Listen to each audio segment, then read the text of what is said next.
During a photo shoot, parents posed with their sons and dog for a family picture. The photographer then zoomed in and got the shock of her life. Emma scanned the scene in front of her while adjusting her camera strap over her shoulder. A few feet away, the parents posed with their sons in a perfect line, their golden dog sitting submissively at their feet. "All right, a couple more shots," Emma shouted in a happy tone. "Lean a bit closer, Mom and Dad. Hold still for a second, boys. Perfect." She quickly took pictures of the family in the warmth of the setting sun. The lads smiled mischievously while their parents laughed and attempted to discipline them. Emma checked some of the pictures. She always enjoyed getting a brief preview during live sessions. However, this time she gasped when she went back through the pictures. Hesitantly, she moved her finger across the screen, her eyes fixed on the images. "Is everything all right?" the mother finally asked, noticing something was off, her voice tinged with worry. Emma forced a grin as she suddenly looked up. "Yes, indeed. I was just making sure the lighting was correct. Just a second." She was no longer paying attention to the illumination, though. She adjusted the camera while her stomach rumbled. Her fingers trembled a little as she narrowed her eyes at the little digital screen. She brought the camera up to her eye and took another picture, this time concentrating on the spot that had captured her attention. The image flashed on the screen as soon as the lens snapped.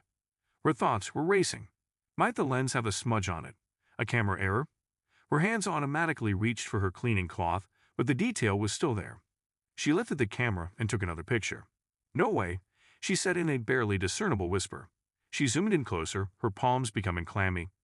The oddity became more pronounced and obvious. It was illogical. One of the parents called, "Miss Emma," bringing her back to the present. "Sorry, can we do a few more?" she asked. She reorganized the family while concealing her mounting discomfort. Her actions were robotic this time, her thoughts fixed on the image ingrained in her head. She took another picture while attempting to gather her thoughts, but her hands began to shake once more. The parents looked at each other, observing her abrupt shift in attitude. The father stepped near a little and asked, "Is everything okay?" Emma's lips tensed as she faked another grin, but her chest constricted as she took a final look at the picture on her camera. The image took her back 3 years ago.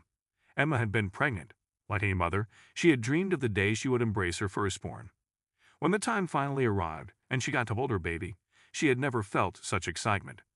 She could clearly recall every detail, even the delicate cry that seemed to contain a world of promise, the weight of her infant in her arms, his small fingers curling around hers. However, that happiness was abruptly taken away. The nurses had taken her son to the nursery for a normal checkup, and Emma had fallen into a light sleep. The nightmare started when she woke up. The hospital was in disarray. Doctors and nurses stood in panicked huddles, avoiding looking at her, murmuring among themselves. When the police showed up, she knew something was seriously wrong. A nurse finally approached her and confessed, her voice shaking, "Your baby, he's nowhere to be found." Emma was shocked and devastated by the words. Her child had been taken.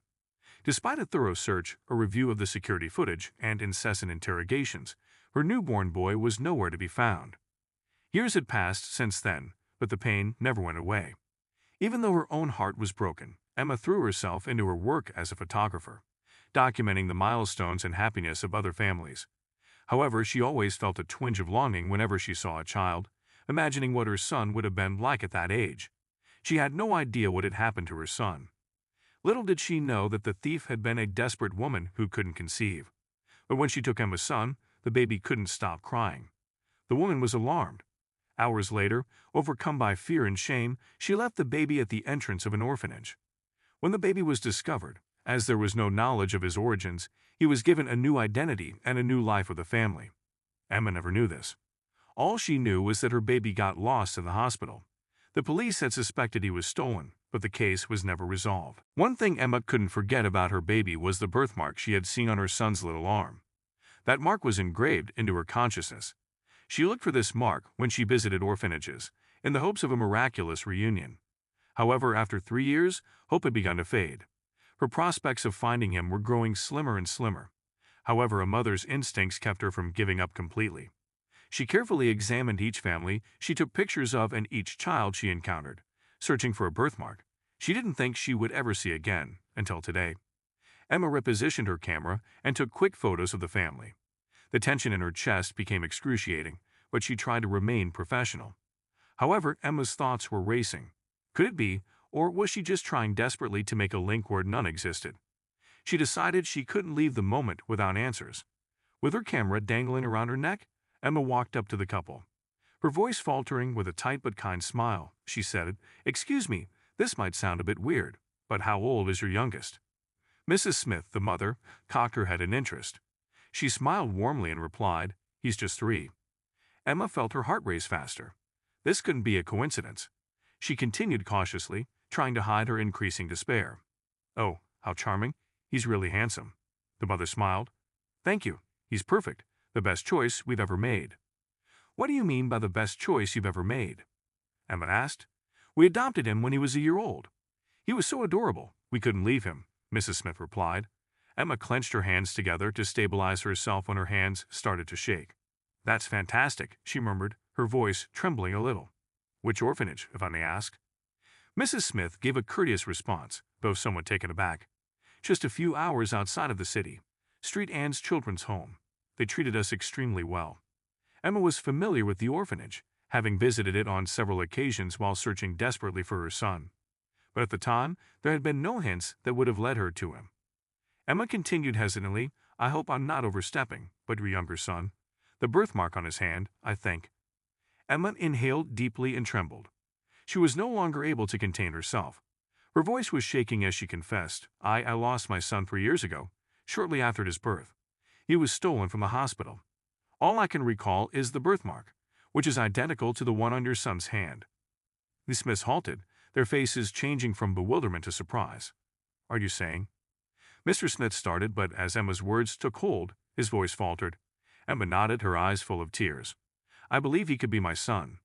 The days that followed were filled with feelings and research. Emma spent restless nights mentally reliving the photo shoot while she awaited the results of the DNA tests. What if she was mistaken? Could it be that she was merely holding on to a cruel coincidence? But she was about to get the shock of her life. The DNA results soon came back, and what they revealed silenced all her doubts. It was her son. Despite their initial shock, the Smiths were incredibly compassionate and understanding. With sadness in her voice, Mrs. Smith stated, "We had no idea. We have cherished him as though he were our own." "But if you were his mother?" Emma wiped away her tears and shook her head. She remarked, "You've shown him so much love and care. You have my eternal gratitude for that. I don't wish to separate you from him. I simply want to be involved in his life." In a touching reunion that the Smiths had organized, Emma finally held her son again. He looked up at her with interest, and she traced the birthmark on his small hand, overcome with emotion. Gently, Mrs. Smith said, "You're his mother, and he belongs with you. But if you don't mind, we'd love to be a part of his life as well." Emma smiled through her tears and looked at the Smiths. "I'd be honored. He's lucky to have you both." What began as a routine photo shoot ended with a miracle. Emma's search was over, but her journey with her son and the Smiths was just beginning. What a beautiful story. What would you do if you discovered a life-changing truth during a seemingly ordinary moment? Let us know how you would balance your emotions while doing what's best for the child. Thank you for watching this video. See you in the next one.